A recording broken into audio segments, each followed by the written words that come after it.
Shalom, hermanos. En esta preciosa noche, la paz de Yahshua el Cristo o de Jesucristo sea con cada uno de ustedes, culminando este segmento de clases con respecto a lo que es hermenéutica, la clase número 7, para entonces dar paso a las clases de que es en este caso homilética, y luego las otras clases que he prometido en este curso básico para aquellas personas que deseen profundizar en las escrituras, prepararse en el ministerio sin necesidad de pagar un seminario y sin necesidad de pasar largas clases durante años para lograr un certificado. Nosotros no ofrecemos ese certificado, pero el conocimiento sí. Y comenzamos en esta preciosa tarde con la bendición en hebreo de las Sagradas Escrituras. Amén.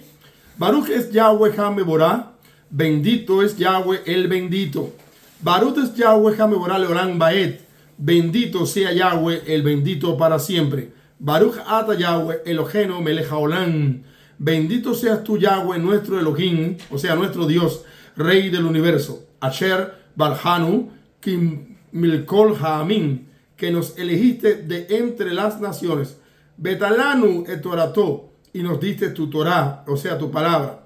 Baruch ata Yahweh Notei Harató, bendito sea Yahweh que nos concediste la Torah o la palabra de Dios. Bechen Yahshua, Hamashiach Melech Israel, amén. En el nombre de Yahshua, el Mesías, Rey de Israel, amén. En el nombre de Yahshua Hamashiach, el Rey de Israel, amén. Entonces vamos a entrar ya en la clase final de esta asignatura de hermenéutica, amén. Y haciendo un recordatorio súper breve, estuvimos aprendiendo un principio y varias reglas. El principio era: la escritura es explicada por sí misma. También la primera regla de la hermenéutica: es preciso en cuanto sea posible tomar las palabras en su sentido usual y ordinario. La regla número 2 sería de hermenéutica: es preciso tomar las palabras en sentido que indica el conjunto de la frase del texto. Es preciso tomar las palabras en el sentido que indica el conjunto de la frase del texto. La regla número 3 sería, en este caso, es necesario considerar el contexto del pasaje. La regla número 4 sería, en este caso, todo pasaje bíblico debe ser interpretado a la luz de los pasajes paralelos. La regla número 5 que hemos estado estudiando dice así: aleluya, principios de armonía. Todo pasaje debe ser interpretado de acuerdo a la enseñanza general de la palabra de Dios. La regla número 6 nos habla de la siguiente manera: la gramática básica del texto en lo posible en sus lenguas originales, a saber, arameo, hebreo y griego. Y ahora entramos en la regla número 7 y final de esta asignatura básica de hermenéutica, la ciencia de interpretar correctamente las Sagradas Escrituras, y sería en este caso la distinción de distinguir, valga la redundancia, distinguir las realidades como Dios lo hace. La distinción de saber distinguir las realidades como Dios lo hace. Uno de los problemas más comunes al estudiar la palabra de Dios, mi hermano, mi hermana o mi amigo, es el de confundir, dándoles un sentido de interpretación que no pertenece a lo que se está leyendo o pertenece a otra porción de la escritura.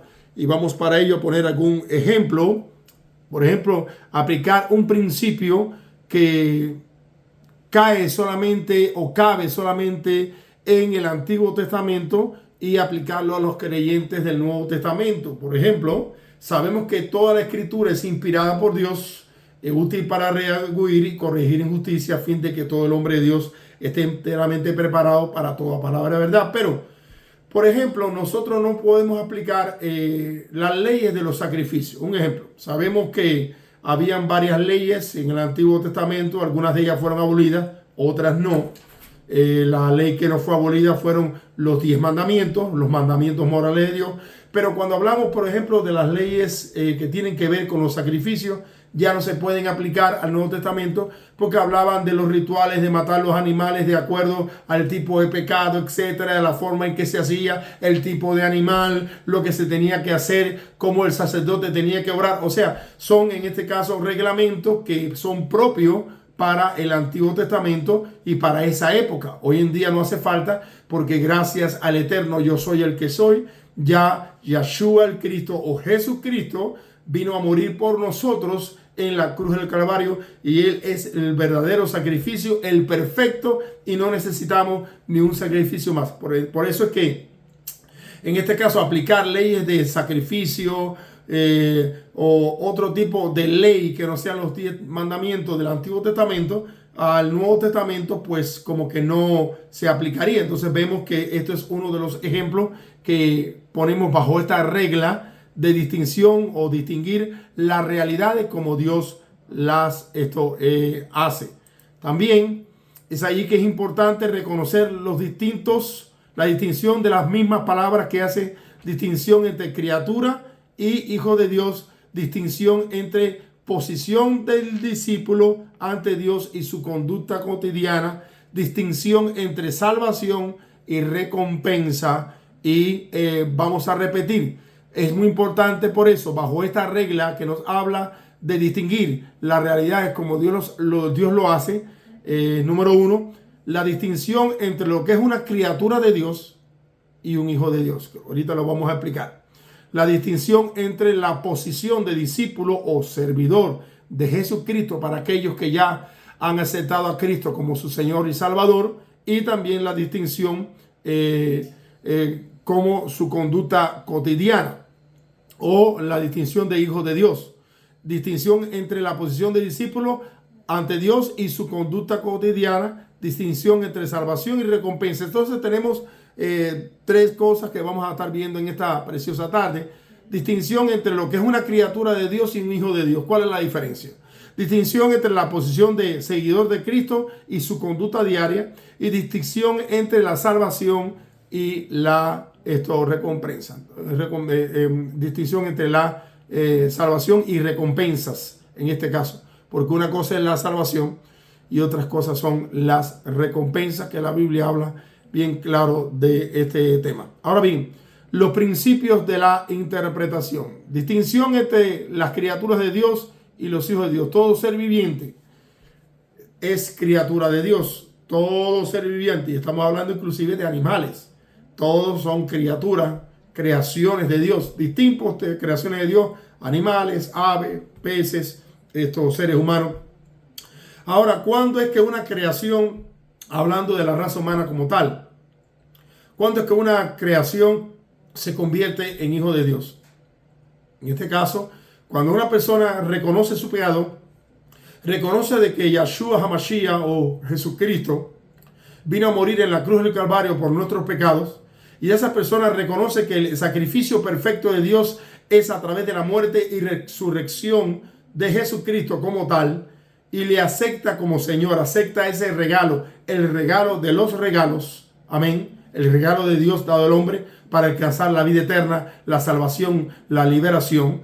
Y entonces abre la puerta de su corazón a Yeshua HaMashiach como el Mesías en su corazón, como el Salvador, a Jesucristo como el Señor en su corazón. Y en ese momento que la persona se convierte de corazón, ocurre lo que se conoce como el nuevo nacimiento. Entonces la persona pasa de ser una criatura o una creación de Dios común y corriente a un hijo de Dios.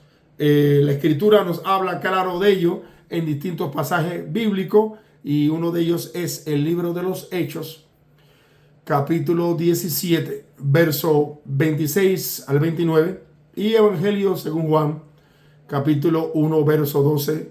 También Gálatas, capítulo 3, verso 26, nos habla de este proceso de transición y de lo que es realmente un hijo de Dios y una criatura de Dios. Ahora bien, distinción entre la posición de discípulo o seguidor de Cristo o de Dios y su conducta cotidiana. La posición tiene que ver con lo que el creyente de manera permanente por la obra de la gracia e invaluable y indestructible. O sea, cuando se habla de la distinción de la posición, estamos hablando de la única obra que puede hacer el Espíritu de Dios, Cristo Jesús, en el corazón del ser humano, la gracia de Dios aplicada al ser humano. Nadie por sus propias obras es salvo. Somos salvos por la sangre de Cristo Jesús. Creemos eso. Creemos que su sacrificio en la cruz es más que suficiente. Repito, más que suficiente para limpiar, perdonar y salvar a cualquier ser humano que tenga la decisión de aceptarle como Salvador. Entonces, cuando decimos la distinción entre la posición de discípulo ante Dios y su conducta cotidiana, es que hay una diferencia entre la distinción de discípulo y su conducta cotidiana. La distinción habla del estatus del creyente cuando se convierte a Cristo Jesús, el cual es invariable, es incorruptible, no cambia, porque la obra que hace Cristo la hace perfecta. Nuestro Dios no hace su obra perfecta, no hace su obra, a medias, sino que la hace perfecta. Y el libro de los Efesios, hermanos y amigos, en su capítulo 1, en su verso del 5 al 6, note bien usted cómo dice las Sagradas Escrituras. Dios decidió de antemano, óigame bien, Dios decidió de antemano adoptarnos como miembros de su familia al acercarnos a sí mismo, o sea, Él, por medio de Jesucristo y Yahshua HaMashiach. Eso es precisamente lo que Él quería hacer y le dio gran gusto hacerlo.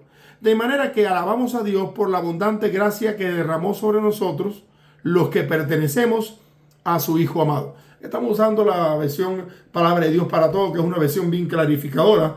Hay otras versiones como la Viviente, como la Viva. Hay varias versiones, Biblia habla hoy, que nos hablan un lenguaje, un español más actual, más claro, más preciso para nuestro entendimiento que Cipriano y Valera, Casidoro de Reina 1960, aunque la versión revisada 2015 o contemporánea es bastante clara, pero la Palabra de Dios para Todos es muy enclarecedor este texto bíblico cuando nos dice que Dios de antemano decidió adoptarnos como miembros de su familia al acercarnos a sí mismo a Él. ¿Por medio de quién? De Jesucristo, de Yahshua el Cristo. Eso es precisamente lo que Él quería hacer y le dio, dice que gran gusto hacerlo. De manera que alabamos a Dios por la abundante gracia. La palabra gracia significa favor no merecido. Gracia, favor no merecido.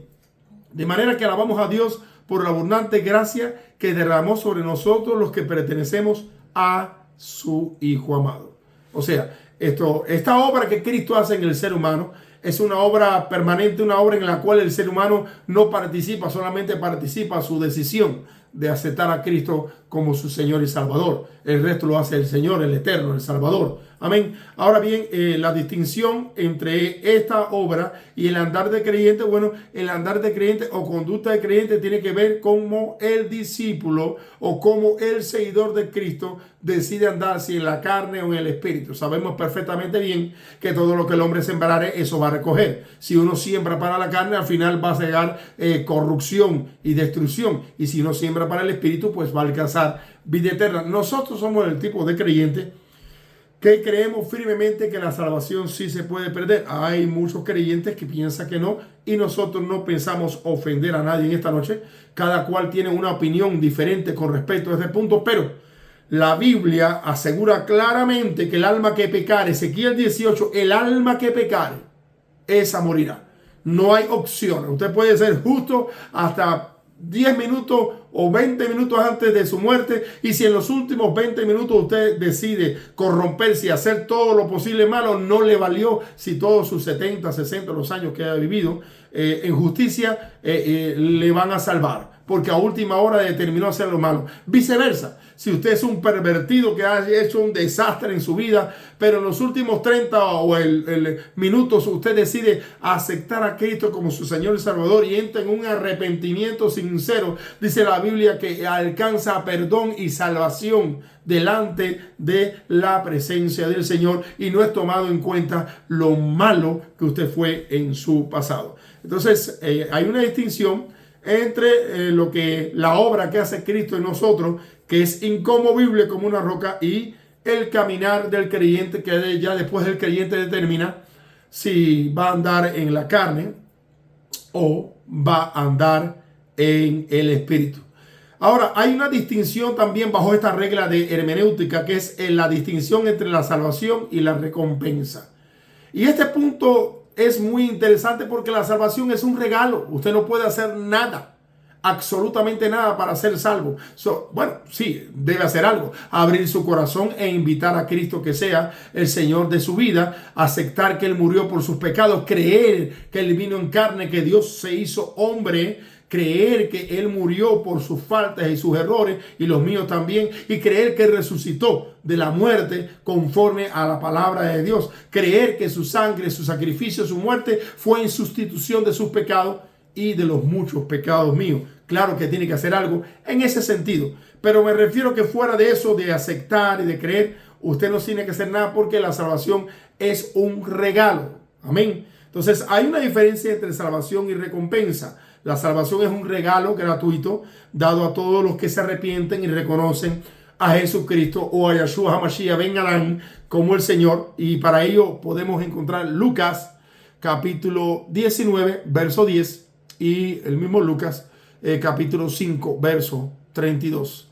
Ahora bien, ningún pecador recibe recompensa por sus buenas obras que realice. ¿Por qué?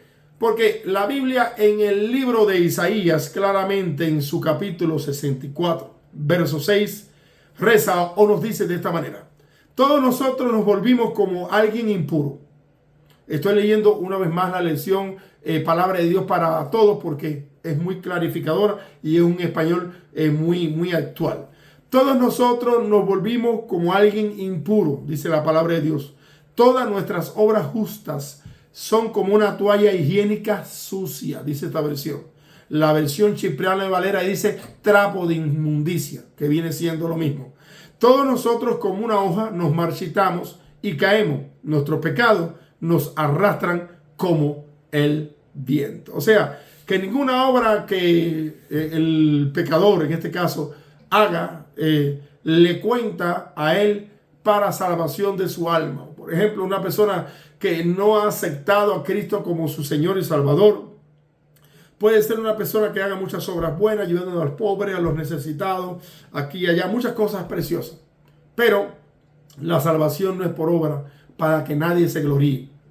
La salvación es a través de Cristo Yeshua, de Cristo Jesús o Yeshua HaMashiach ben Adán. O sea que ningún pecador recibe recompensa por las obras que hace, porque lo mejor que puede hacer un pecador es, según Cipriano de Valera, Casidoro de Reina, 1960, en esta versión de Isaías 64, verso 6, es que lo mejor que podemos hacer es como si fuera un trapo de inmundicia, las mejores justicias delante de los ojos de Dios. ¿Por qué Dios ve las mejores obras de nosotros como un trapo de inmundicia? Porque no estamos limpios a través de la sangre de Yeshua HaMashiach o de Cristo Jesús en este caso. Ahora bien, esto quiere decir que ningún pecador puede ganar su recompensa. Sin embargo, los discípulos reciben recompensa, que son la retribución o el pago divino por las obras hechas por Dios. En Efesios capítulo 2 nos habla la Biblia claramente en su versículo 8 y 9 de esta temática. Y también en 1 Corintios capítulo 3, verso 12 al 4. Ahora, la Escritura establece claramente que la paga del pecado es muerte. Más la dádiva, la palabra dádiva utilizada en Cipriano de Valera, Casidoro de Reina, 1960, ese español antiguo, dádiva, significa regalo. Así que vamos a hablarlo en un español más actualizado. La paga del pecado es muerte, mas el regalo de Dios es vida eterna en Cristo Jesús. O sea que el regalo, la recompensa, el pago que la persona recibe por aceptar a Cristo Jesús es la vida eterna. Pasar de tinieblas a luz, pasar de condenación a vida eterna, pasar de criatura a hijo de Dios. Y repito, Efesios capítulo 2, verso 8 al 9 y primero a los Corintios capítulo 3, verso del 12 al 4 nos hablan de este asunto o esta temática. Ahora, la salvación es una posición real al presente. Las recompensas son una realidad futura. Me explico. La salvación es instantánea. Cuando usted acepta a Cristo como su Señor y Salvador, en ese momento usted es salvo. En ese momento su nombre es escrito en el libro de la vida e inmediatamente usted es salvo, hermano. Por el Barujú, el bendito, el santo, el Kadosh de Israel, el eterno yo soy el que soy, Yahweh. Ahora, la recompensa es algo que es un premio futuro que el creyente va a recibir cuando pase de este mundo físico al mundo espiritual en su transición llamada muerte como tal. Entonces, hasta aquí esta clase de homilética como tal, hermenéutica, hermenéutica como tal, en la cual hemos explicado estas reglas que nos han ido guiando y que ya próximamente, después de la segunda semana del mes de enero, empezaremos los exámenes, lo diremos en línea, y los que están aquí en South Dakota lo van a hacer personalmente, físicamente, pero les recuerdo que hay un solo principio básico en esta clase de hermenéutica. La escritura es explicada por la misma escritura, no por otro libro, no por un teólogo. La Biblia se explica a sí misma. Regla número 1, entonces, sería en este caso, en cuanto sea posible, tomar las palabras en su sentido usual y ordinario. No estar rebuscando significados espirituales a todas las palabras. Regla número 2. Tomar las palabras en el sentido que indica el conjunto de la frase del texto, o sea, de acuerdo a lo que se esté hablando, en el sentido de lo que está hablando el párrafo, el texto, la porción bíblica, en este caso el capítulo. Si un capítulo está hablando que, por ejemplo, Josué en Jericó derrumbó los muros de Jericó y que sonaron el shofar y la trompeta, usted tiene que entender, aleluya, que se está hablando que eso fue lo que sucedió. No empezar a experimentar, a interpretar. Quizás es que el shofar es un instrumento que rompe muros. Es que quizás las 7 vueltas, un número mágico. No. Esta regla de hermenéutica lo saca usted de todo ese enredo y le dice, en cuanto sea posible, tomar las palabras en su sentido usual y ordinario. O sea, no se complique la cabeza. La próxima regla nos habla, en este caso, de es necesario considerar el contexto del pasaje. Ya hablamos de eso bastante. La próxima habla, todo pasaje bíblico debe ser interpretado a la luz de los pasajes paralelos. También dimos muchos ejemplos en clases anteriores de lo que es un pasaje paralelo. La quinta regla sería, en este caso, todo pasaje bíblico debe ser interpretado de acuerdo a la enseñanza general de la palabra de Dios. O sea que todo pasaje bíblico tiene que estar en armonía a la hora de usted estudiarlo con el resto de todos los pasajes bíblicos. Y la regla número 6 en este caso sería la gramática básica del texto en lo posible en sus lenguas originales. Y estuvimos dando la clase prácticamente de español, creo que fue la última, dando algunos ejemplos gramaticales que quizás para algunos sean algo común, pero para aquellos hermanitos o hermanitas que no tuvieron la oportunidad de estudiar en la escuela regular, secular, pues ya saben lo que es una coma, un punto, para qué sirven estos elementos, y bueno, ya tienen una idea en este caso de lo que estamos hablando. Finalmente, la regla número 7, que era esta, en este caso dice distinción. El distinguir las realidades como Dios lo hace. O sea, aprender a distinguir las cosas como Dios las hace. No estar sacándole sentidos espirituales a todas las cosas, interpretaciones raras, doble fondo a las cosas, sino lo que la Biblia dice, eso mismo es. Si la Biblia dice que a Jonás se lo tragó un gran pez, ahora usted no esté sacando la cuenta si el pez fue una ballena o fue un pez que Dios creó o fue un tiburón, o eso significa no que se lo tragó un pez, sino que quiere decir que se lo tragaron sus angustias, y empezar a sacar interpretaciones raras y cosas. Se lo tragó un pez, se lo tragó un pez. Lo vomitó un pez, lo vomitó un pez. A Elías lo alimentaron unos cuervos, lo alimentaron unos cuervos. No, que los cuervos significa a lo mejor no cuervos, sino que significa unos cuervos. Y así esta regla nos ayuda a nosotros de distinción, a distinguir la realidad de cómo Dios lo hace. Si Dios quiere decir que es un pez, es un pez. No está hablando de otra cosa. Entonces, terminando esta clase, le damos gracias a aquellos que nos han estado siguiendo en las redes y aquí en Sur Dakota, en esta clase de esta asignatura de hermenéutica, la ciencia de interpretar correctamente la Sagrada Escritura. Y nos despedimos con nuestra oración en hebreo de las Escrituras, bendiciendo y dándole gracias a Dios por la oportunidad, por respirar y darnos la oportunidad de poder leer las Sagradas Escrituras. Baruch ata Yahweh Eloheinu melech haolam, asher kideshanu mitzvotav vetivanu la'asot de divrei Torah. Bendito eres tú, Yahweh Elohim nuestro, Rey del universo, que nos has apartado con tus preceptos y nos ordenó ocuparnos en la palabra de tu Torah o en todas tus palabras. Bendito sea su nombre para siempre, y bendecimos al Barujú, al bendito, al santo, a Yahweh, que no es que otro más que el yo soy, el que soy, el Dios de Abraham, de Isaac y de Raquel, de Rebeca y de Lea, pero también el Dios de Agar, la despreciada, el Dios de Ismael, el Dios tuyo y el Dios mío. Shalom, hermanos. Shalom.